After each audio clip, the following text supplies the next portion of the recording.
and welcome back to your one and only source. We're your hosts. My name is Phoebe. And my name is Caroline, and today we are going to be recapping Season 1, Episode 2 of Gossip Girl called The Wild Brunch. The Wild Brunch. I have to say, this is one of my all-time faves. I just feel like Season 1 is full. It's like a treasure trove of my all-time faves. But this episode, it packs a freaking punch.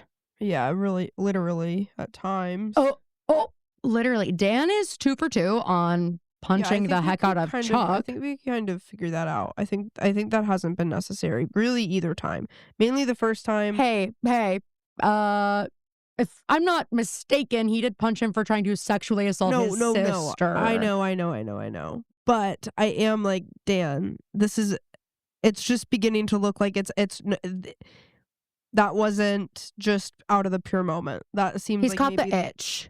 Yeah. You know what I mean? He did it once. He was like, "Ow, this fucking hurts," but wait a minute, now I'm addicted.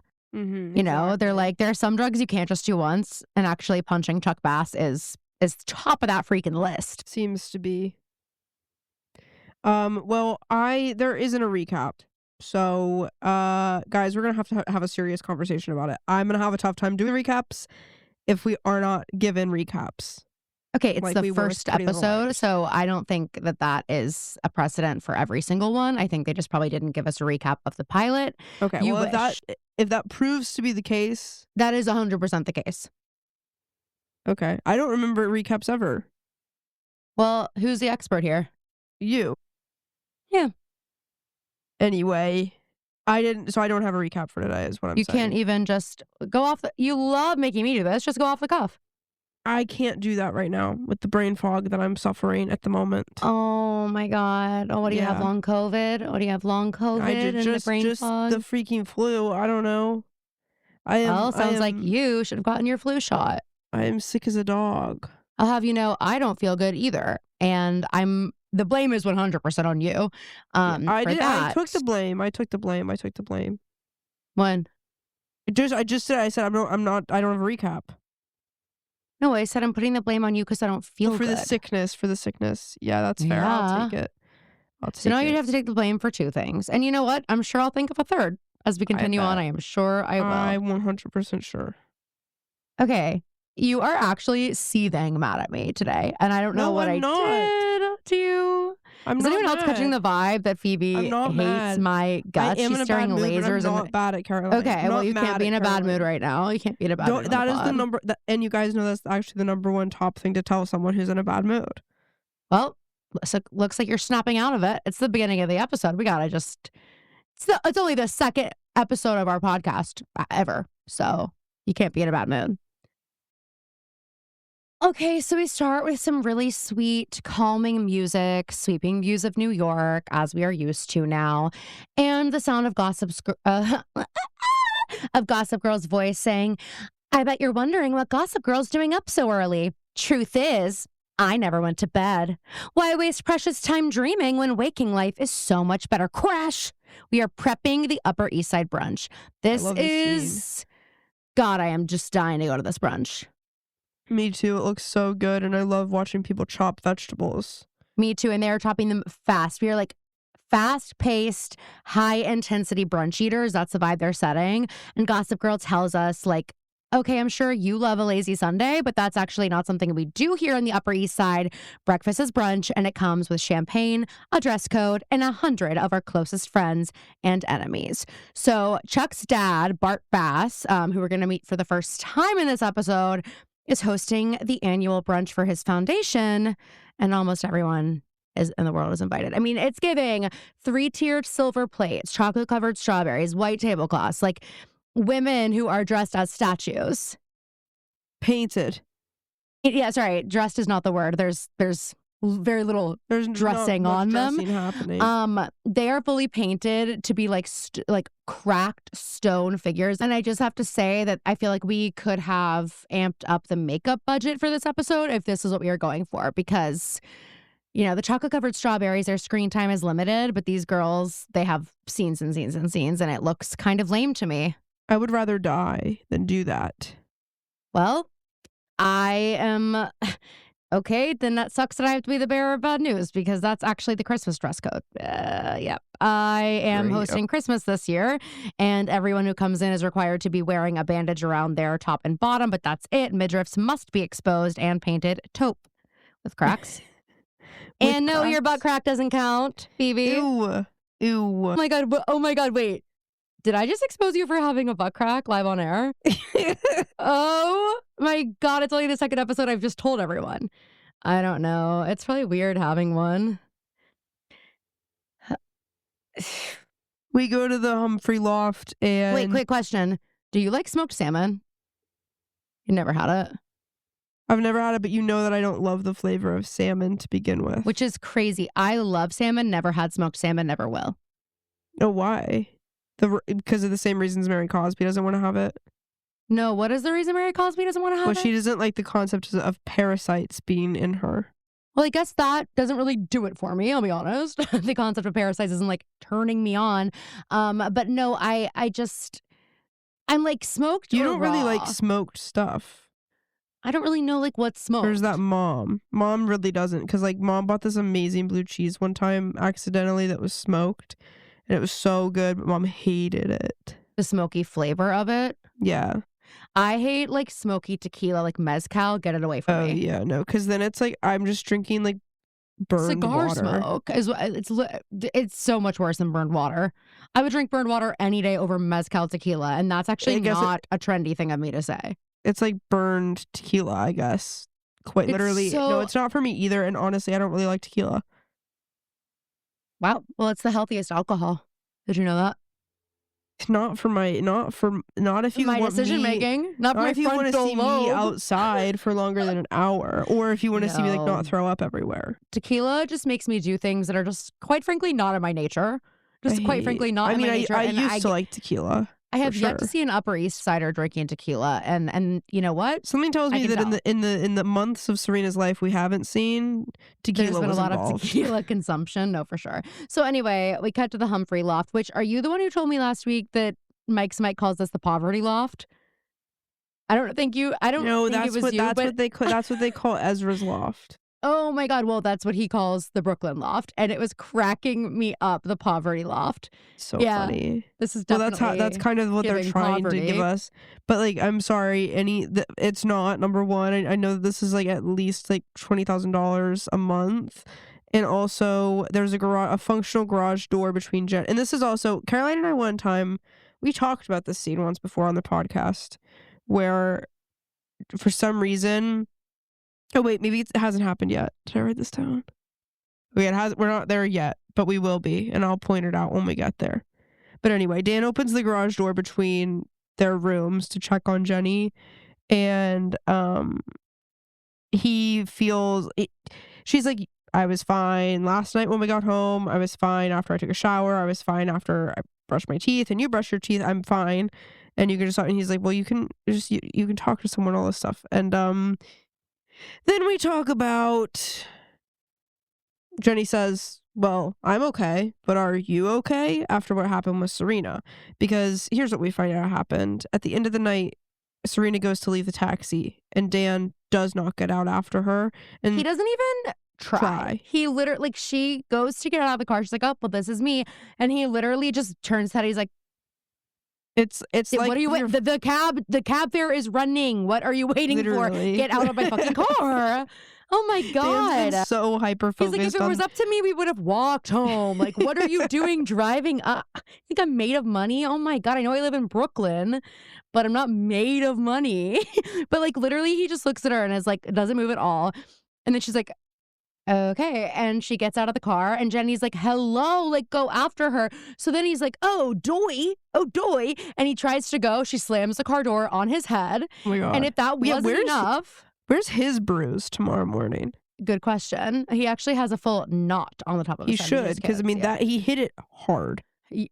And then the cab driver floors it and throws, like, Dan starts thrashing around in the cab before he then slams on the brake, slams Dan back again. Serena walks up to the window, and Dan's like, get me the fuck out of here. He literally is like, hi, and does a little sheepish wave, and that is how they say goodnight. he's definitely got whiplash and a concussion after that whole rigmarole. And potentially a broken freaking heart.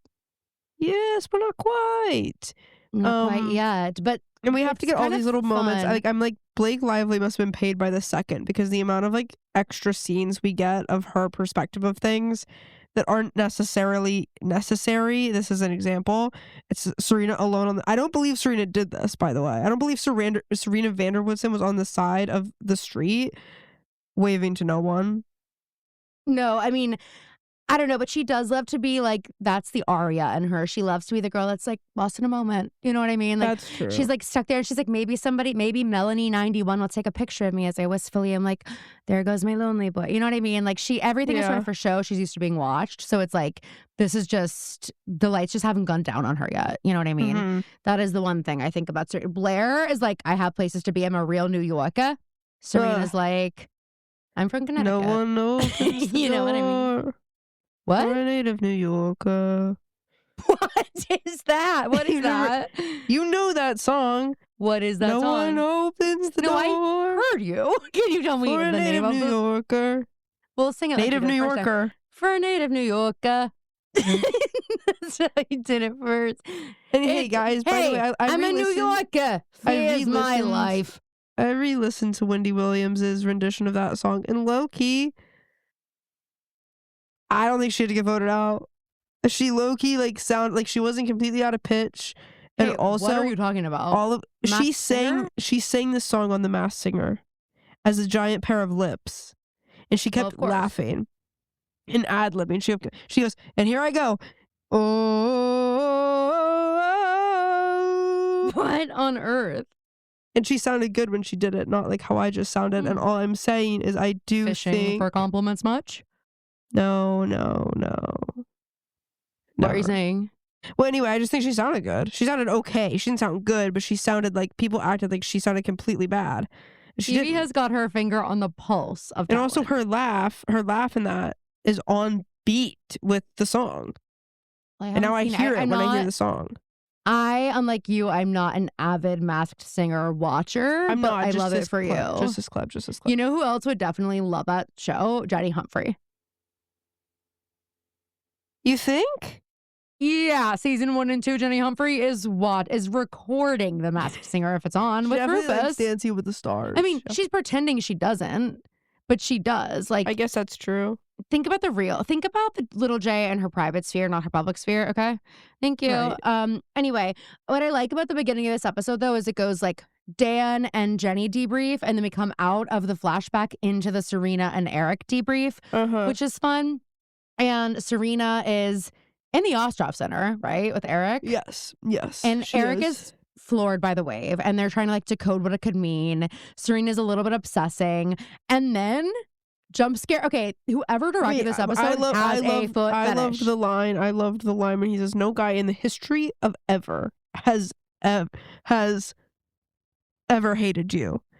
Well, you absolutely nailed that delivery. Anyway, I'm like, Eric, I love you, Eric, but you should know that Serena doesn't need to be gassed up like that. Serena's the type of girl that lots of men hate because she's done horrifying things. We actually hear that later when Nate goes, yeah. And that's the thing with Serena. You're never going to know where you stand. Yeah, anyway, exactly. I think there are a lot of butthurt guys who would absolutely get in line to tell you how much they hate Serena. I don't think Nate's one of them. I don't know that we've met any of them yet. They exist. But we will. But we will. So, but yeah, this is the scene I was talking about earlier.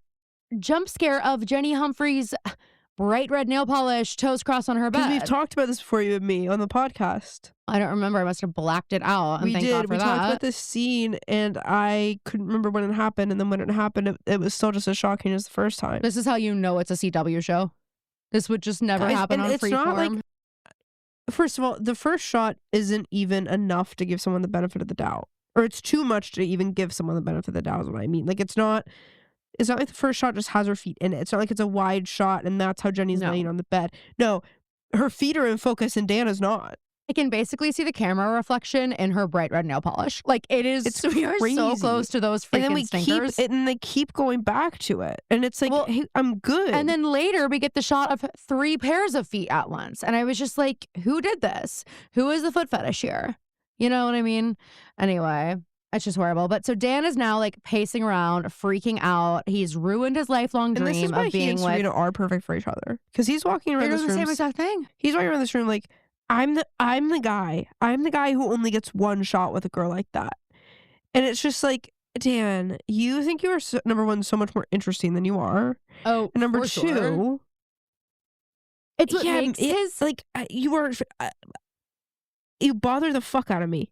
It makes his final Gossip Girl thing of this episode so funny to think that, like, because he just does think he's so much more interesting. And the last Gossip Girl line is like, and who's this boy with Serena? His name is, oh, who cares? I'm like, I just know Dan was like, who cares? Who cares about little old me? I'm just from Brooklyn, New York. Anyway. Just like, I wonder if he knows Drama from back in the day. I don't think Drama hasn't mentioned him. So I don't think so. Anyway, Dan's decided he's got nothing to freaking lose. Not even his last shred of dignity. He's going to go talk to Serena. He's going to apologize for the wave. He's going to tell her how much he likes her. And he goes, and I'm going to hope for a second shot. No, I'm going to get a second shot. And Jenny goes, yeah, you are. I knew you. I knew you were gonna say that. Little J, just like some of her line deliveries are crazy. Her and Lucas. Crazy. I'm like, this is borderline a Disney Channel show when it's you two on the screen. Yeah, yeah, yeah. Yeah, you are. Yeah, you are. Like, sorry, that's so like if funny. Megan was. That's like if Megan from Drake and Josh was. I almost said pregnant. Was pleasant. Whoa. Was pleasant. And Drake was like, I'm going to go score a date with this girl. Or Josh was like, I'm going to go score a date with this girl. That's how Megan. Yeah, you are. That's how you're they so would. Right. That's how they would encourage a character like that to say the Miranda line. Cosgrove, funniest kid in America. She really Never was. Never forget she allegedly won that contest. You know Funniest that, right? Kid in America is a contest? It was a contest and she won it. And that's how she got what she got. Yes. And that's how she got what she got. Is that not the... Well, how else? Is that not the craziest thing you've ever heard? What did she get? School of Rock? Everything she ever wanted. She got Megan on Drake and Josh. She got Carly. She got the Disney residuals. An entire show about her. Here's what I'll say. What did she get? Miranda Cosgrove was the funniest kid in America. Made fun of online, until she turned into 13. Until she turned into 13. And that's famously how it goes. Because kids become adolescents and they're like, if somebody looks at me or hears me talk, I'm going to kill myself. Carly Shay is not... She's not the laugh riot of the show. No, she's not. It's Spencer. She's giving she's giving Serena Aria oh, I'm so goofy. She is the boring girl. Put a hat on my random head. Dancing. She does the wave and it's like, what's random about that? You know, I don't know. Some people here happen to take the wave really seriously. What, I can actually do the wave? I'm sorry, that video of you is so funny. I have to post it now. I just was thinking about it again. No. Phoebe, why? Phoebe, you're not allowed to get embarrassed about things from when you were 5 years old. Yes, you're literally turning 25. You have to get over it. Oh my gosh, you're not. Get over it. Why the fuck would you bring that up? I posted way worse stuff about you. Okay? And I will do it again. I'm posting it. Phoebe in a little fedora and a 3-piece suit. What, I can actually do the wave. Filmed on a digital camera. So good. Okay. Anyway, where are we? We go back to the Ostroff Center and Serena goes, Eric, I don't even know why we're talking about this. The last thing I need in my life right now is a guy. But he was so smart and funny and nice. She says nice in a really, really weird way. And then she stops and she goes, Blair was so mean to me last night. I don't even know why, but we'll talk it out like we always do. Actually, I'm going to go talk to her now. And I'm like, hey, Serena. I'm a little bit like, Serena, we haven't... There's not even a part of you that's afraid that somehow she found out. No. If I'm you, Serena, I am always thinking Blair knows. It is in the back of my head. Every time I'm with her, I'm reading into every single... And that is a skill that Serena tiny has. movement on her face. She doesn't have that sensitivity chip. No, she and Brad Pitt are missing the same sensitivity chip. Okay, and Mona Vanderwall. And Maya Saint Germain. Oh, I thought it was Mona for a second. No. It would have been more topical had it been Mona. True. Serena just flits in and out of people's life, causing damage, and then is and then she's severed. oh, was that me? Impossible. And walks away. She's literally severed. she is. She does something terrible, and then she's like, "What just happened?" Like she doesn't remember it at all. So then we go to Blair after Serena's saying she's gonna go talk Serena to says, Blair. I'm gonna go talk to Blair, and we immediately hear Blair say, Serena better know better than to show her face around here. Serena had better just stay away. Is what we hear as she reaches for a note from her mother that says, "Went to Paris, brunch at 2. Wear pearls." Okay, Ellie. Me with my kid when I'm not in Paris and we're not going to brunch, just like leaving little notes like pearls. that. Wear pearls. This is so funny because Dorota's like bringing the girls heaping plates of waffles. We're getting ready for brunch, by the way. This does not seem very upper Well, they're east not going to side eat of there. you. They don't want to eat in front of all the guys. Oh, I guess that's true. The girls are like, I fucking love sleeping over at Blair's house. And Blair's like, of course you do. And you know there are those kinds of waffles. Caroline, do you remember the Chartiers waffles? Well, of course, the gigantic Belgian waffles. Those were actually, because like I'm not typically a waffle person. Actually, like I need waffles stat. Holy, okay, well, I know where you can get some. Poverty Loft in Brooklyn. I'm not typically a waffle girl. I like if someone asked me if I was waffles or pancakes, one of the most boring questions you can be asked, by the way. Don't ask people that. I would say pancakes. And don't ask me that. If you ask me that, I will look at your face. I will say, ugh. I'll do like a scoff and then I'll turn on my heel and walk away. You'll never see me again. Oh my God, do I look like I eat cobs? So, and don't answer that. And then actually don't answer that. And if I hear you even mutter under your breath, I'll kill you. Yeah. Kill you? Sure I will. I have a waffle iron. I just don't eat waffles. I use it as a whip. A whip? Well, guys, in case you guys are wondering, I am a pancake person. However, right now that I'm thinking, I'm picturing on Dorota's plate the kind of waffles that we used to get from Chartiers. And in that moment, when we used to go to brunch ourselves, we actually have a long sordid past with brunch. It was actually the worst thing in the world. We hated it. We were like having a sleepover or something, and then your mom texted you and was like, "By the way, brunch at 10:30." Here's what I like. Well, first of all, I'm a little bit confused. First world problems as fuck, by what time this brunch is happening, because Gossip Girl says 2 p.m. Mm-hmm. Then later we hear it's barely noon. Barely noon. Okay, thank you. And then Nate gets up at 10:30, so I'm like, I know you weren't waiting for hours and hours for Serena if brunch was before noon. Yeah, no, I'm very... And also, so Serena, confused. How did we get all over the damn place? And Lily, you too. Portals. We'll talk about it. Portals. I didn't realize there are portals in every single teen drama, but there have to be. So Blair is hilarious here. She goes, I wonder if Nate remembered brunch. It would be so wrong for me to show up without my boyfriend, whom I love and whom loves me. Blair, I firmly believe Blair would be talking like this even if no it was an audience of one. I don't think she realizes Cotty and Ezra are there. No, not at all. She's totally in her own little world. She calls Nate on her orange Envy. Oh my God, I wanted an Envy phone so bad. It kind of looks like the phone I had, except mine slid. Mine didn't flip. Bragging again. So that's like the opposite. It's like a chocolate. Yeah, but it was purple. That's like a sidekick. Sidekick. So good. Love Sky High. Okay, anyway. So she calls Nate. Nate is so hungover at Chuck's. Poker chips and martini glasses all around. Blair reminds him about brunch at the Palace in the hotel they are currently in, by the way. I'm like, what's the stress here? I'm like, all you gotta do is go down the fucking elevator. Like, you'll be okay, homie. And then Chuck, we see waking up again in a pile of feet. It's like the first 10 minutes of the episode, and I've seen 4 pairs of naked tootsies. I'm out on that. I don't like it. This piggy went to market. This piggy went to the Upper East Side. Like, I'm over it. Nate, I don't like the implication that you were in the room while this was happening. No, and I always just like hate the idea also of like the pass around. Like, I'm like, I don't want to believe that Nate would ever partake in something so sinister. No, me either. You know what I mean? Anyway, I do love how Chuck calls Nate Nathaniel, by the way. I think it's just a good little thing. Okay, so... Well, I don't know. I guess I should wait to announce this. Never mind. Doing something fun with Gilmore to Say, FYI. And there's a big Chuck discussion that I think we'll have to get into more, but we can't until whatever the surprise is out there. Anyway, Chuck's got his black eye still, of course. He claps. Double time, ladies. He's in little kid pajamas, though. He have to say. Is always giving little kid on Christmas morning, except for little kid spawn of Satan vibes. You know what I mean? Like, If that little kid was the spawn of Satan. He is literally in like candy cane silk pajamas. Yes. And he always kind of is in like that kind of an outfit. Yeah, like, where's the personal style, my guy? Well, his scarf, of course. So first he offers the women to Nate. And Nate's like, well, can you bring coffee and water? And at first I was like, is this a fucking joke? And then I realized the two women work at the hotel. So Chuck will be reporting to his father about how committed they are to the hospitality industry, of course. Well, yes. And so Nate comments on Chuck's black eye. He's like, listen, Chuck, you never mess with a guy's sister. That kid popped you really good. That kid popped pretty is good. Funny. I'm also like, well, how are you supposed to just avoid every single person who has a brother?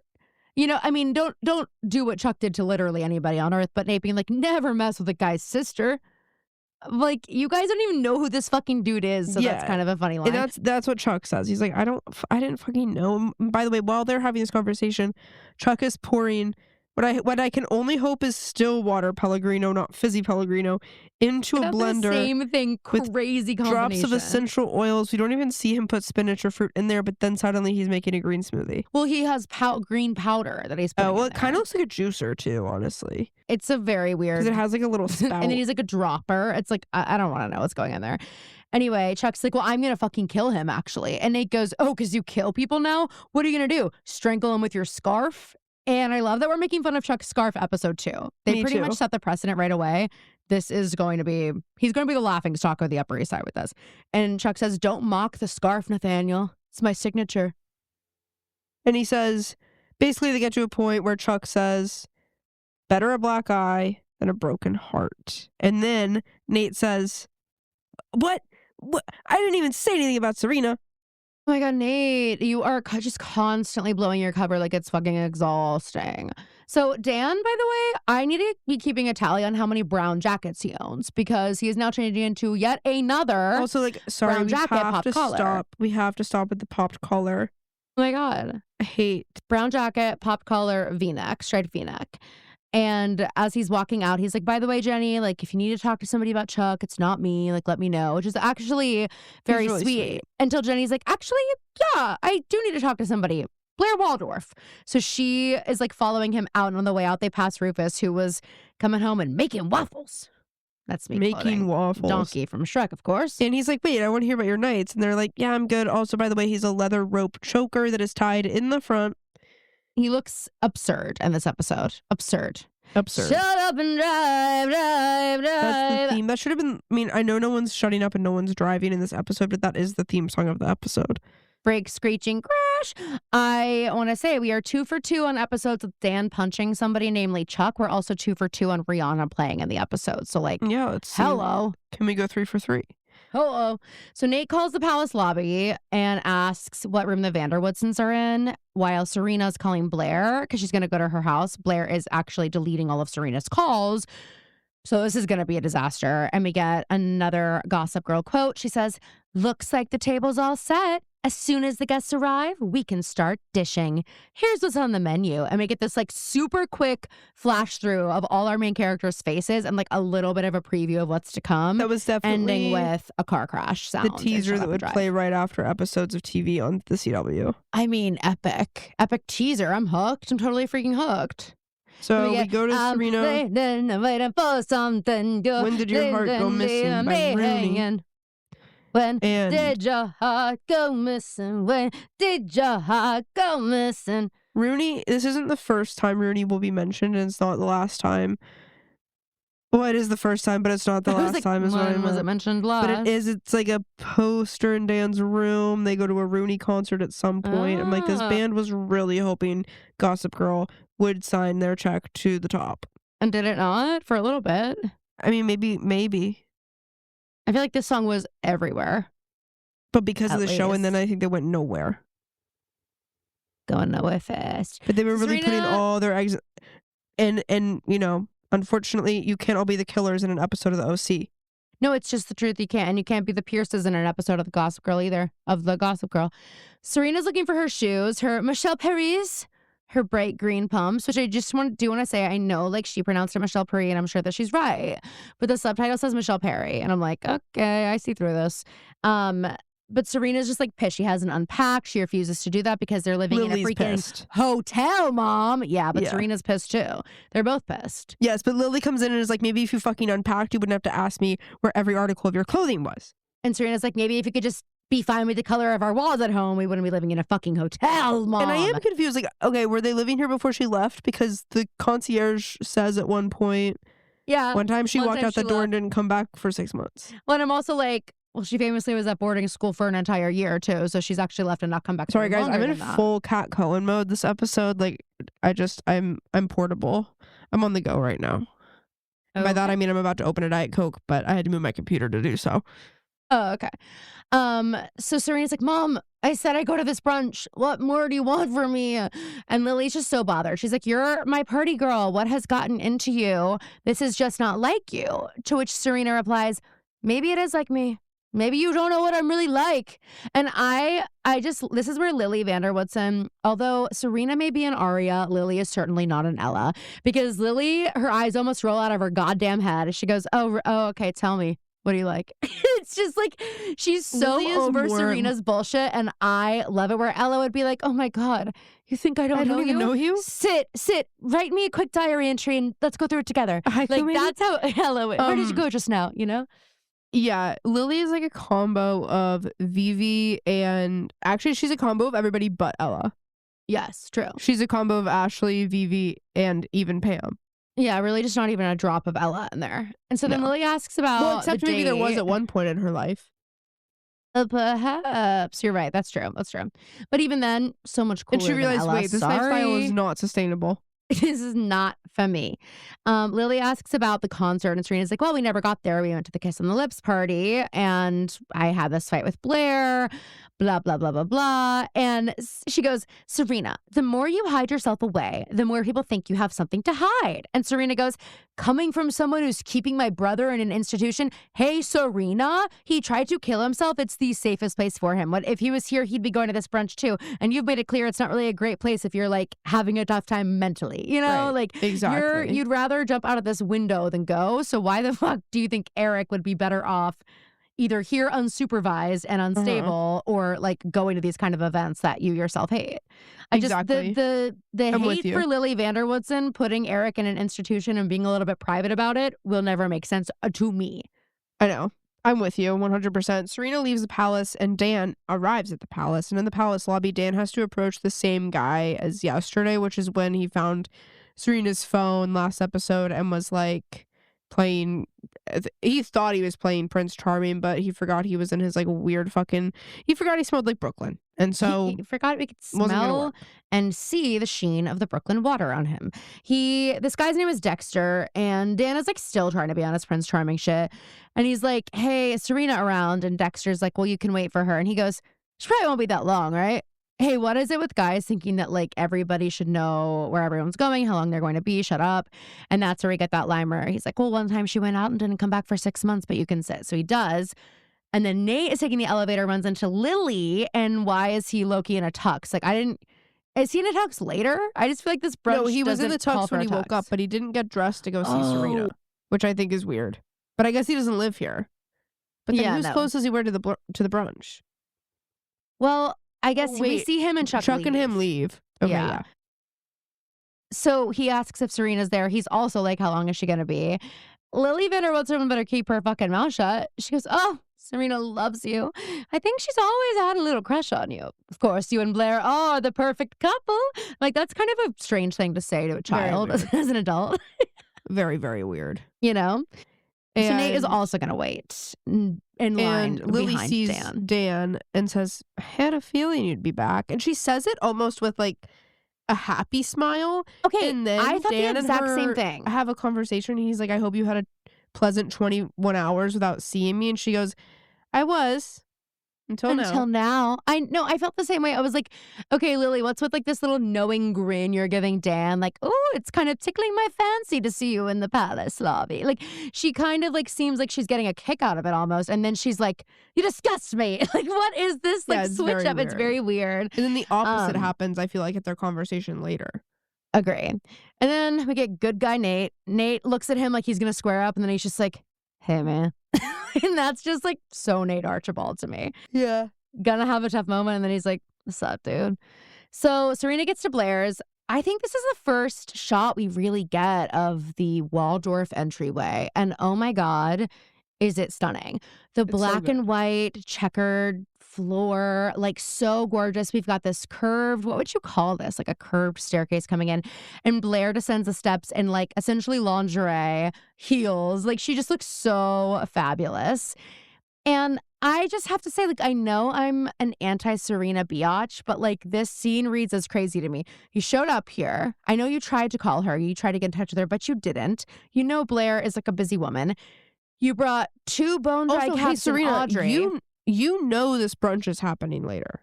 Yes, also, exactly. Hey, Blair, what fucking time are you and Iz and all them up earlier? I know, what 5 time is it that Serena thought working. What time is it that Serena thought she could come over with pastries and a movie and you guys would have time before brunch to do all of this? I know. Exactly. So Serena's like, come on, Blair, like, it's our tradition, coffee, croissants, and breakfast at Tiffany's. It's our Sunday tradition.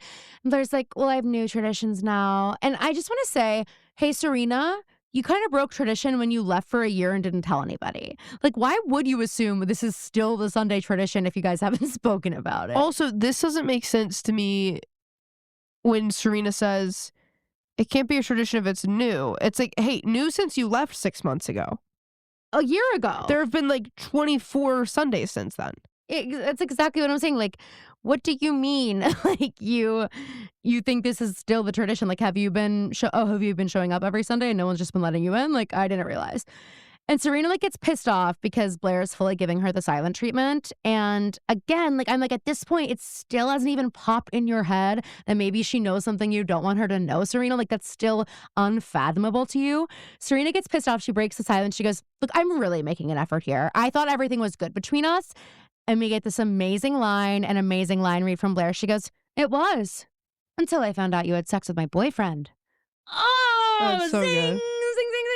It's so good. And Leighton Meester has so many good line reads in this episode. And like, also, she kind of does the parts of Ariana's performance of Glinda that made it so good. Leighton Meester's able to do with Blair, like the little micro expressions that she does, especially in the scene. Like, I love Blake Lively, but I do feel like she's kind of one note in the scene of just like gasping and looking around, whereas Blair is like feeling 100 different emotions at once. Oh my God, you can just see her like running the emotional gamut on her face. She is out acting. I mean, Leighton Meester pretty consistently outacts everyone she's on screen with, I feel. Like, it's just so good.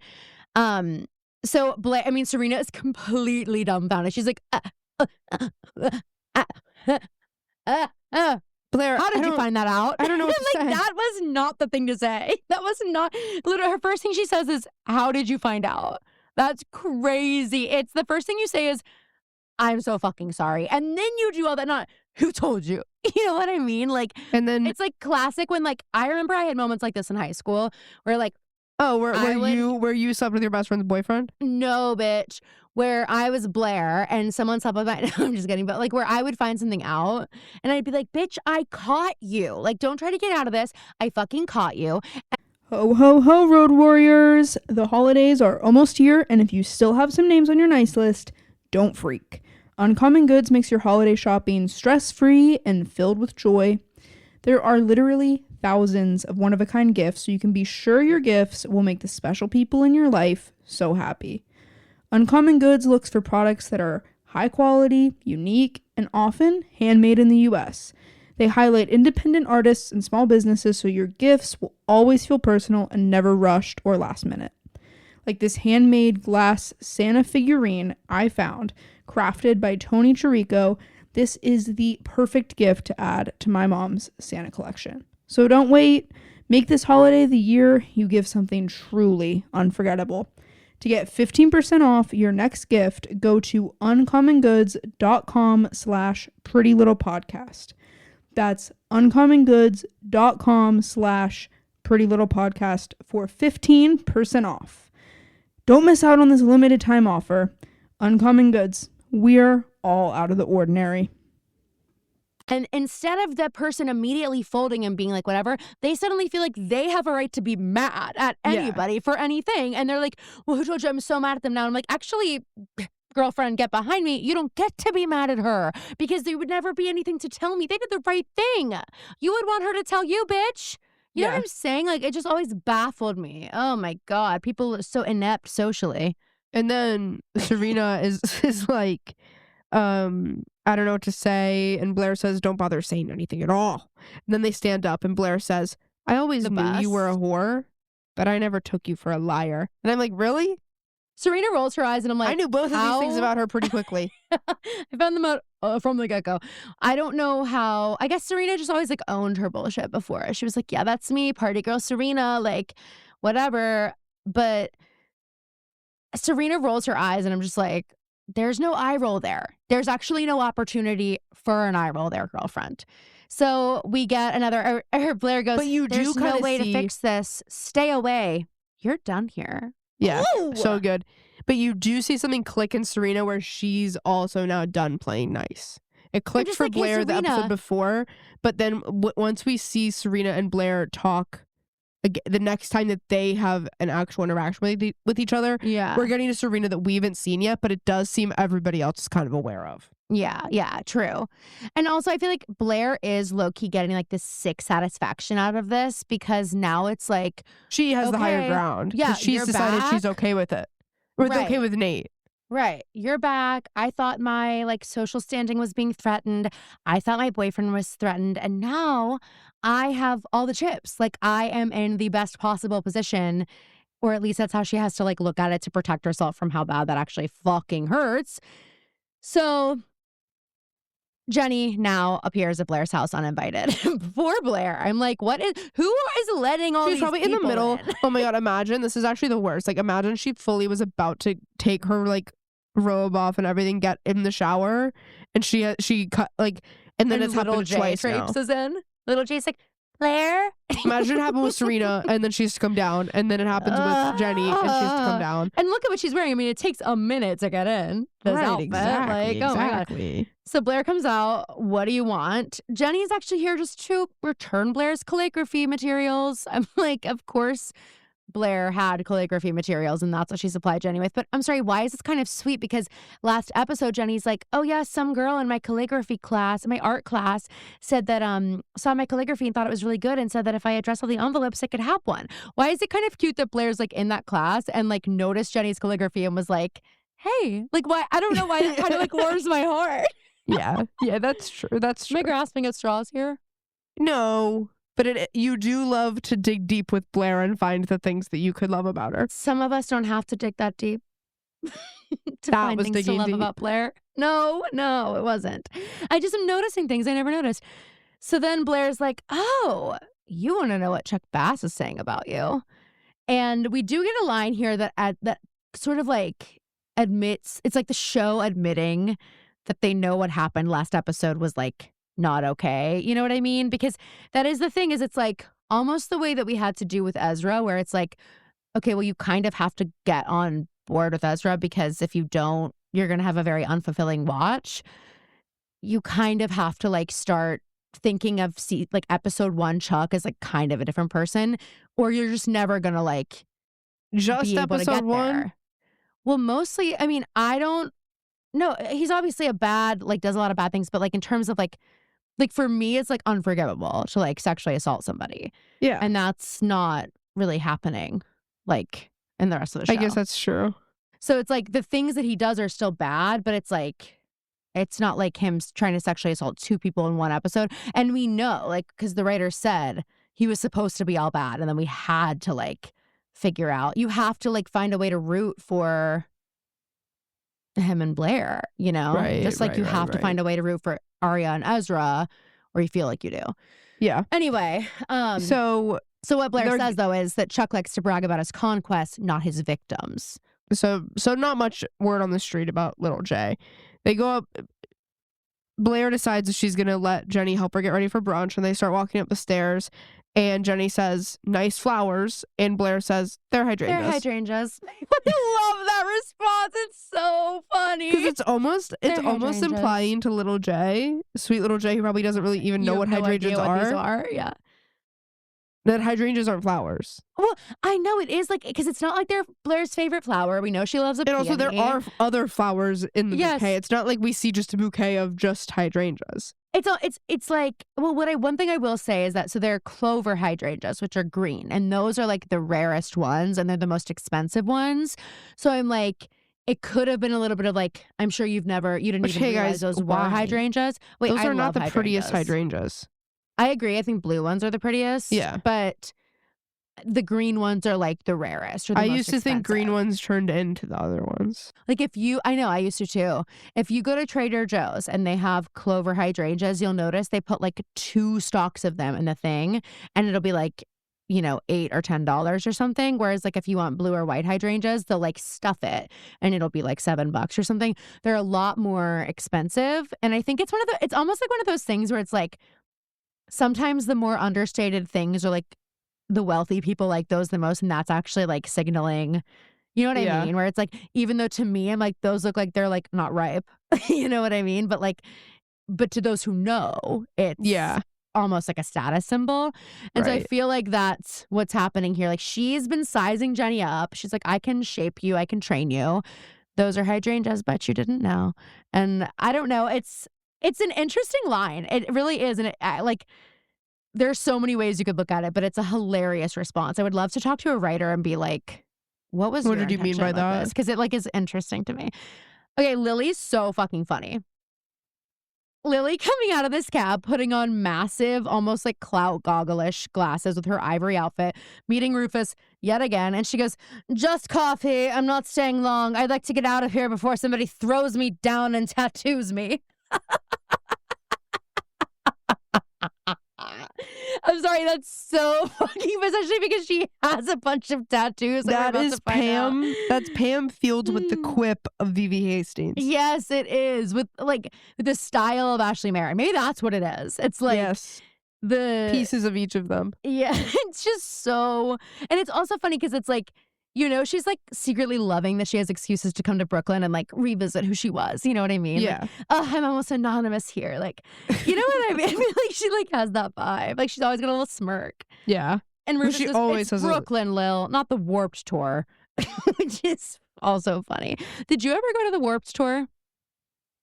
I was just talking to someone, I think Amber, about this. Amber? Yeah, well, Amber did not go. It must have been Amber who I was talking about. Amber was like, I don't know. I was talking to somebody about the Warped Tour, and I was like, it was always kind of like the edgy kids went, and I was like, God, I want to go, but I'm so terrified because there was like moshing and like smoking cigarettes and beat up Converse, and I was like, they'll be able to sniff me as an outsider from a mile away. Yeah. No, I never Anyway, went. also, can we talk about how ridiculous Rufus looks? Yeah, he's in that freaking choker again. Yes. Okay. Thank you for noticing the necklaces. I wrote some weird necklaces. He's wearing a brown pinstriped suit coat with purple lining, and it's cuffed so you can see the bright It's like he thinks he's Prince. And then a blue plaid shirt. And then I'm like, you look, and his hair. Ridiculous. I'm sorry. He looks ridiculous. I can't. And they start talking about fate. He remembers Lily's coffee order, which I'm like, okay. I think if I'm reconnecting with someone after 20 years, I'm not going to confidently say to the barista what I think their coffee order is. Why is that like what's hot about Rufus though for Lily? You know what I mean? Where it's like it is, but I think I would have said it before I was actively speaking to the barista. Maybe, but it's like, okay, high risk, high reward. I feel like Rufus is all about that. He's like, if it doesn't go well, it's like, Lily, you've changed. And like, if it does go well, it's like, I know you better than you know yourself, Yes. I don't know. It's like, I just have to say, like, Rufus and Lily, they were meant to be together. And you can just tell. Do they end up together? Don't say that, because that's something special for people to find out, probably. Well, for, like you. Do they end up together? Don't answer that. It's something special for people to find out. I just maybe like spoiled a major thing about the show in the first episode, and then we were like, but there's so many little things to follow that doesn't even feel like that big of a spoiler. There really are. So I'm trying to do a better job of not spoiling the things that are fun for people to not have spoiled. I've watched this thing 15 times. There are things that still like could be spoiled for me that I still like don't. That's never happened to me. True. That is so unlike you. What I will say is that it is really fun watching it with this level of intensity because, like, there are just so many things that I did not really pick up on other times, but it's funny because you and I are picking up all the same things. Like we are watching, we have fully figured out how to watch teen dramas the exact same way. We've got it down to a science.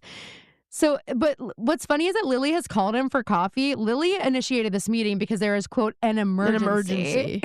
The emergency is just Dan and Serena going on a date. Yeah. She's like, because what if we have a go at it again, Rufus? Like, that's like secretly what she's thinking. She's like, we can't possibly be dating and have our children as siblings and dating. Anyway. But she's just funny. They mentioned fate and how she's like, something bad brought us together. And he's like, but fate nonetheless. Rufus is like, you're falling for me again. Which again, Ira's and Lily goes, yeah, it's the low income tax bracket, the bad V-neck t-shirts, awful jokes. I don't know why your wife left you. Whoa. And he goes, well, she's got better taste than you. Like it's so good. Their banter is so good. It's perfect. But I'm sorry, I feel like they wanted to try and give us Lily and Rufus level banter with Serena and Dan, and sorry, never gonna happen. They don't have it. Sorry, they don't got it. They don't got it like that. Sorry. Lily and Rufus got it like that. And I don't even like Rufus, but I can admit when I've been bested. Okay. And Rufus is like, oh my gosh, you're seeing someone. Is he married? That's kind of your type. Your type. Jesus, my God. He's not letting her get a word in without another jab. And she goes, not really. What I'm worried about is Serena. Dan is a distraction. And Rufus goes, Dan is probably exactly what Serena needs. Which that might be true, but still. And I love you too. Boy. I'm exhausted by you already. So Dan is now finally leaving the palace. He's decided he's over waiting for Serena. Wait, and no, it was giving to me that Nate and him were like, let's go get some fresh fucking air. Wait, they're both standing at the gate. Interesting, because it was giving to me that Nate was like, I'm just going to go. And he left Dan in there and came out here to wait where Dan couldn't see him anymore because it got awkward waiting there together.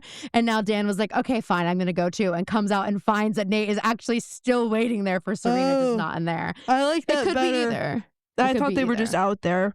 Because they have an awkward moment there. And then Nate's like, okay, so what? Are you guys like... Well, no, Dan says, what were you doing here? What were you coming here to talk to Serena about? Nate has a million more reasons to talk to Serena than you do. Nate can't come up with one. He says, I was in the neighborhood. So you decided to wait for hours for this girl because you were, quote, in the neighborhood. Nate, why didn't you just go back to Chuck's Suite? Yeah. And just wait up there. For sure. Well, maybe Chuck's up there doing some things before, some pre-brunch activities he doesn't want to be a part of. And there's a sock on the door. And Dan... Not that Chuck gives a fuck. He loves an audience. Nate asks Dan the same thing, and Dan says, yeah, I was nowhere near the neighborhood. And that's when Nate is like, so what's going on with you two? Are you guys dating? What the hell? And Dan's like, I don't know. I don't know. I don't know. That's Serena. He says it in a chill way at first, and then he has an existential crisis as he really examines. Every time he says it, it gets because more you went and more on one date, you can relax. Yes. And Nate says, that's where we get her. Well, that's Serena. With her, you'll never know. And then Chuck comes out looking ridiculous in a lime cardigan and a white polo pop collar. I've worn that before. The lime card. Okay, then Chuck comes out in an outfit that perfectly matches what Phoebe's wearing as we speak, you guys. Not a popped collar, but I did one time. I had this, I guess it was maybe more of a mint green cardigan with whales. That is navy whales on it, and I wore that with a Vineyard Vines white polo. Okay, named brand dropping like crazy. I didn't notice any whales on his, so I guess you guys aren't complete and total twins. No, but the color scheme's the same, which I think is kind of what you were roasting. And also he's wearing black Wayfarers, which I think at the time were the sunglasses I opted for. Those, or I had for my confirmation, I got a pair of Ray-Ban Club Masters, which were way too small for my face, famously, but I insisted on wearing them. Those are the godliest gift you can get after your confirmation. Yes, to blind myself from the holiness that follows me everywhere. God, Mom was just so freaking pissed at me at my confirmation. Why? Because my name I chose. What did you choose? Have we never talked about this? I don't think so. I just kind of And like no one come for me, but like I just kind of always like knew from the get-go that Catholicism wasn't really my bag, and I didn't really take it super seriously. And I'm not shitting on Christianity. But Catholicism not my thing, which was further solidified by again a priest at the Vatican telling me to go to hell. But famously, I'm a hellion, as confirmed by the Vatican. So anyway. I mean, I need a shirt that says a priest of the Vatican told me I was going to hell. You know what I mean? Like, I need a shirt that says that. New merch? The first merch of your one and only source? And also, he did not tell... Caroline just put the image in everybody's brain that he, as Caroline was leaving, he said, and go to hell. It wasn't as I was leaving. It was when I was fully locked in there with him. If you keep this act up... He told me I was following the devil. And you want to know why? And you want to know what made him say this? Because I said, bless me, Father, for I have sinned. It's been a while since my last confession. And he said, a while? How long? And I said, couple of years. And the truth is, by the way, guys, that was a lie. Hey guys, that's generous. And then I got struck by lightning. He could sense it was a lie. And then he was like, he like choked on his holy water. He's like, oh, a couple of years? He goes, do you at least go to church at least once a week? Oh, great. Now I have to let him down again. No. And he's like, what could have made you stray from Jesus like this? What could have made you fall victim to the devil? And so, yeah. And he also told me that some of my loved ones were going to be trapped and they were depending on me to start going to church to get them out of purgatory. And I was just like, that's a lot of pressure, dude. I just got married. Like, I'm happy. And then he made me come out of the thing and look at him face to face. And I'm sobbing, by the way. And he puts on a saint card and goes, pop quiz, who's that? What? I'm sorry. The concept of you walking out of the confessional crying and him pulling name 5 artists, name 5 songs. Phoebe. First of all, he made me come out. I was like, I thought it was up to me. Like, I thought I got to choose how I talk to you about my sins. Hey, everybody. I never got to my sins. I'm pretty sure it is. My sins. The best part is, and he goes, okay, well, what are your your sins? And I was like, yeah, I don't have any, he's like, wait, can someone pull up a chair for me? Maybe an ottoman? And a notepad. He's like, can anybody get me a coffee and something to hold my eyes open? I'm going to be here all night long. Actually, I don't think I'll need anything to hold my eyes open. I'm going to be wide awake. Yeah, I'm going to be wide fucking awake. I literally was like, I might as well have been Mary Catherine Gallagher in there thrashing my body against the wall saying I'm not a slut. I might as well have been like, my confession would best be delivered as a monologue from a movie. Like, that's how he treated me. I didn't even get to my sins. We just got past me not going to church enough. And then he was like, he's so what else there have can't you done? Be anything worse. Have you killed somebody? He's like, how many bodies have you buried, you fucking freak? And that's when I said, I actually don't have any sins. Because fuck you. I'm not telling you. I'm not telling you now. And actually, that was the most real thing I ever did, is not be too scared and just tell. I said, I don't have any. I'm not telling you. Are you kidding me? But like, that is it. The craziest thing about that, when I tell some people, they're like, why the fuck would you like think you should go to confession at the Vatican? I'm like, I don't know, because I have Catholic guilt, because I was in the Vatican and I was like, this is an opportunity. Maybe because like most Catholics are supposed to be welcoming and actually encouraging. Exactly. Well, like I'm like, every priest, even though I think it's actually criminal that they make like second graders brainstorm all their sins and then go like tell an old guy, I think that's crazy. Second graders haven't actually really commit any sins, by the way. Well, some have, but not me. I think that's crazy because it instills immediately like you should be scared. You know what I mean? Like immediately they're like, fear is part of the equation here. Welcome to the Catholicism. Yeah, well, it's like if they're gonna do something like that, they need to do a better job at teaching why that's like, actually not it. Right. It's not about fear. Well, and I know that like it's a gift. I'm not saying you. I'm saying to those. I know. To people teaching it, they need to do a better job of explaining. Well, I think second grade is too young. I really do. Agree. I think this should be something that you have to wait to do a little bit. Like I don't think it's right. And I think that like, yeah, that's the thing is like I was in the Vatican and I was like, okay, I literally remember thinking to myself, and like Phoebe's like a good Christian. I don't think you don't really claim Catholicism, right? I don't go to a Catholic church, no. But we were both confirmed, and like I remember thinking to myself in the Vatican, we had just done this tour. It was like so amazing. I was so moved by it. And I was like, something just was like, I literally felt I was being called to like go to confession. I was like, I just got married. I'm on my honeymoon. Like, this would be the That's what's so upsetting about this story. You know, to go do it. And I was like, if Phoebe was here, she would do it. And she would tell me to go for it. And like, because I felt a little imposter syndrome. I was like, maybe it's bad. But I was like, isn't that the point? That like, it's come as you are. Like, I should be able to just like, that's why it's here. And the fact that it literally was so it resulted in me having this tale to tell. I was like, well, that's it. Like, and it's such a lost opportunity, like, honestly. Exactly. That's the issue so there. I understand it was a gift. And I was like, that's actually like a perfect way to start my marriage, And maybe if it had gone really well, I would have been maybe you would have gone to mass. Who knows? I might have been like, okay, like, I would really like us to like reinvest in our faith. But unfortunately, it had the opposite effect. And that's really a shame. Anyway, so enough about that. But it is. Well, you never told me what your name was. Oh, Kiara. You don't like it? Well, where the hell did that come from? Saint book? What saint? What did she do? Let's see. I mean, I'm out of touch now. Okay, I definitely knew what at the I time. picked. Like Patrick. What did she? No, this is gonna piss Caroline off so badly. I know it. What? Francis? Georgia. You're such a fucking brown noser for that, and you know that, and you actually know it, Phoebe. Oh my God. Well, Saint Kiara, I know she's Irish. Hang on. Saint Kiara, an Irish virgin. Perfect. And that's why I chose her. I was like, Mom, I chose her because she's an Irish virgin. I'm sure Mom loved that. Her feast day is October 16th, Scorpio. She died in 680. She was you could spell it however you want. You could well, not however you want. You could spell it Kiara or Chiara. And I wish I had known I could do Chiara because I would have done that, because then I would have been CCC. But I did with the K. And she was a holy woman, and she founded a monastery in 7th century Ireland. So like, what's wrong with that? But Mom was mad at me because she was like, I know you just chose that because like it was just like you're just trying to be goofy or whatever, choosing Kiara as your name. I was like, what's goofy about that name?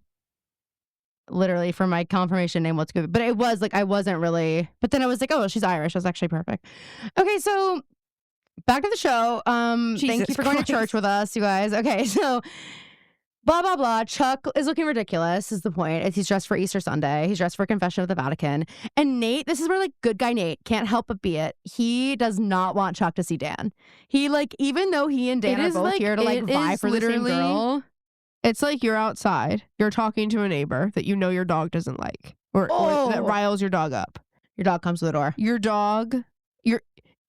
This is giving mom and dad on a Sunday afternoon. Wait, Mom's just pause for a second. The dogs. Mom and dad on a Sunday afternoon. Mom doesn't have the dogs. Mom is outside taking like the trash out. Dad comes Mom to the door. doesn't have the dogs, you fucking idiot. Mom's talking to Mrs. Conaway, who has Coco with her. Or not even, just like a person. We better set this scene perfectly. There doesn't even have to be another dog for the story to work and be a metaphor for what's happening here with Chuck, Dan, and Nate. It's actually better that there's not another dog. So idiot dad comes to the door. Not that Dad's an idiot. Whoa, this is actually the first episode Dad's ever listened to, and he heard that and he said, click. He's turning that off. Dad comes to the door and somehow both dogs get out. And Mom is suddenly... just got a text from Dad. Your podcast is garbage, Phoebe. Anyway, what? Dad isn't looking at where the dogs are. Dad opens the door to come say hi to Mrs. Conaway, but is holding the door open, and the red door is open. And the dog's Tasmanian devil comes running out.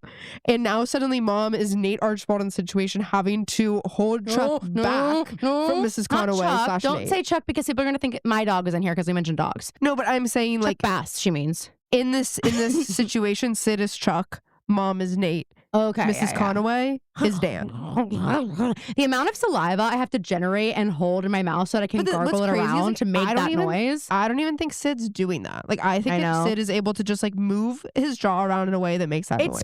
It's as though he's like foaming at the mouth. It sounds like what you imagine a rabid dog foaming at the mouth would sound like. The other night when me, Anthony, and Caroline were up, and Sid comes. We were up, girl. Sid comes into the sunroom after he's put himself to bed, and he's ready he's ready for all of us to go to bed. And he comes in and he gets up on the couch, looks at us, and is like, all right, he's the rabbit with the clock. He's like, yes, he is. It's time for fucking bed. Did you just say talk tick? Did I? No way. And then you said he's like talk tick. No if way. You said that, I will never let you. No, he's like hitting his clock, I think is what I said. Okay. So Dan is like, oh, good, Chuck's here. Let's fucking go again. What is it, your hotel? And Nate goes, actually, it is. And then Chuck is like, why don't you get on the curb with the rest of the trash? And Dan's like, hey, trash? I live in Brooklyn, okay, not the Ozarks. And I'm like, don't put that on the Ozarks either. And he goes, no offense to the Ozarks, says it to himself. Okay, Dan, you will never be as good as Nate. Stop trying. So then Nate talks Chuck down. Dan goes, your black eye looks a little lonely.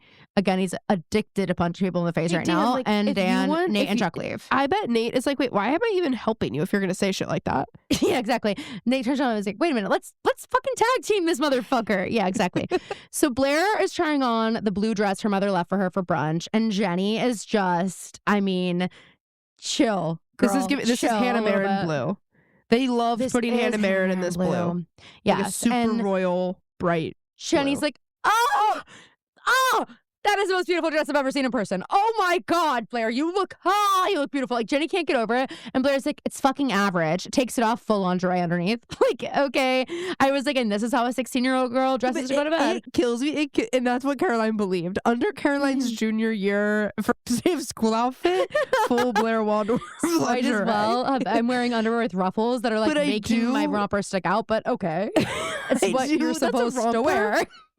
What I wore to school that day? Yeah. I thought that was like a short first and last time I ever wore a romper. I don't know what's worse, because here's the thing with my caboose, with my big ass butt, the romper was going right up there, giving bathing suit. Like, for really skinny girls, a romper might be great, might be a great solution, might be less slutty. Not for me, not for girls, not for anyone that's got baby got back. Oh my God. Okay, anyway, I got a little fat butt. My shawty told me that he like that shit.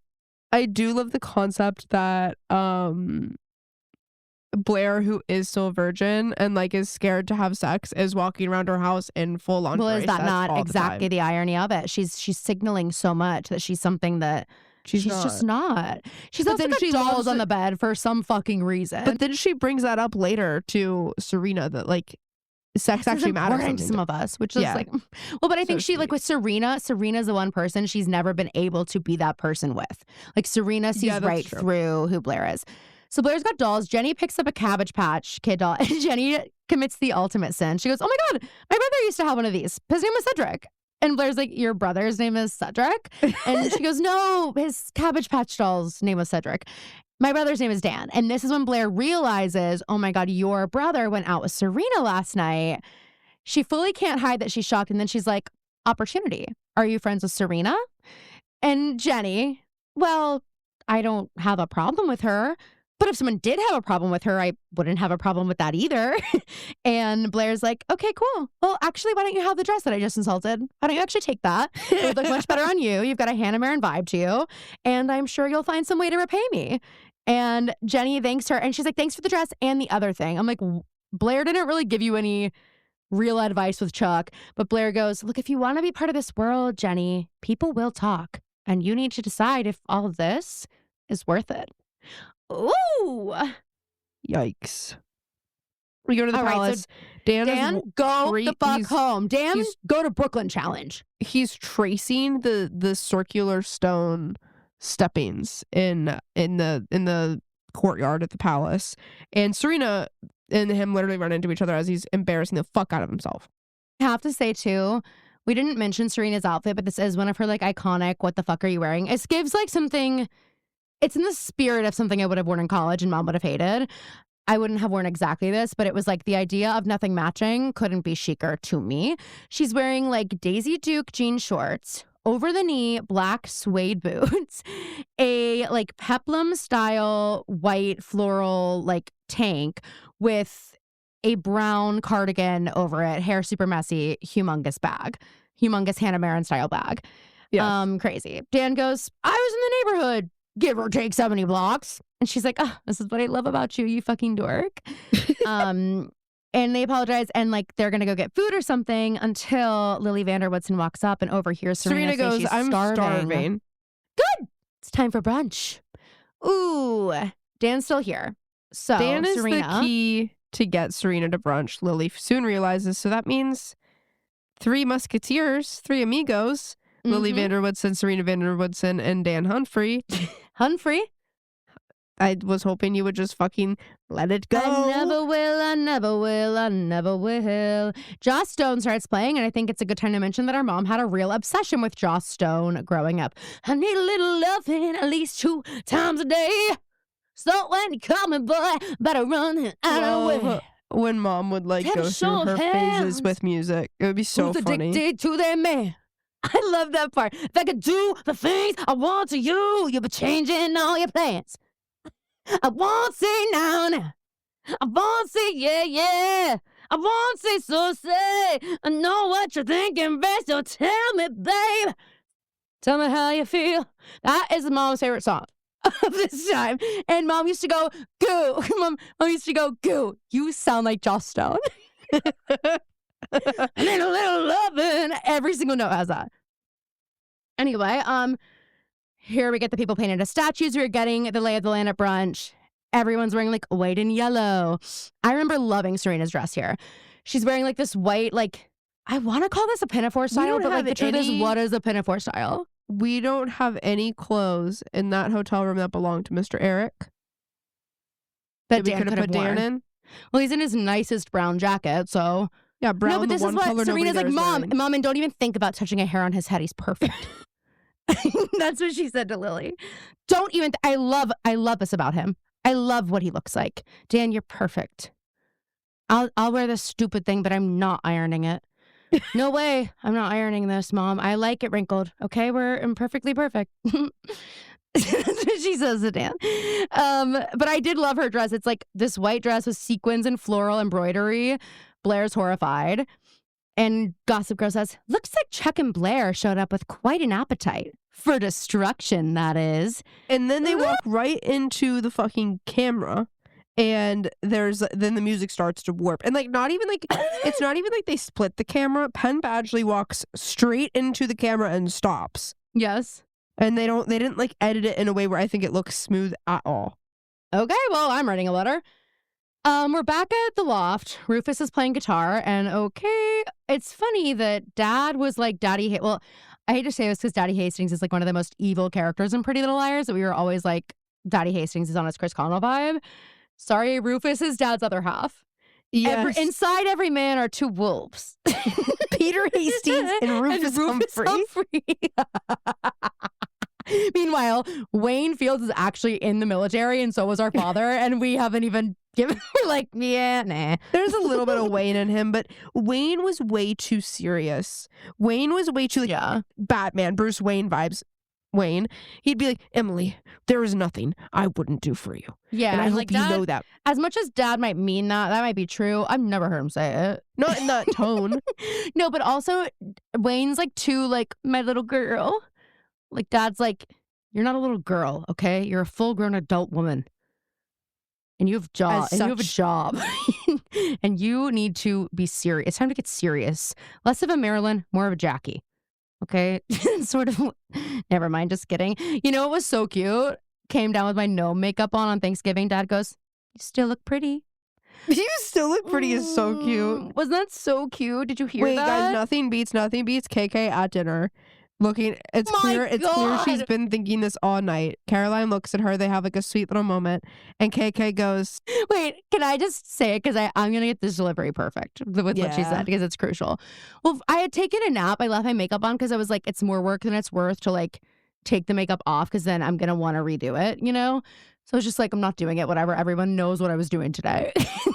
Except KK. Except apparently KK, who I'd like shown photos to. So KK and I are like sitting next to each other at Thanksgiving, and I look over at her and like we have a sweet little moment. And I was like, I love you, KK. And she goes, oh, I love you too.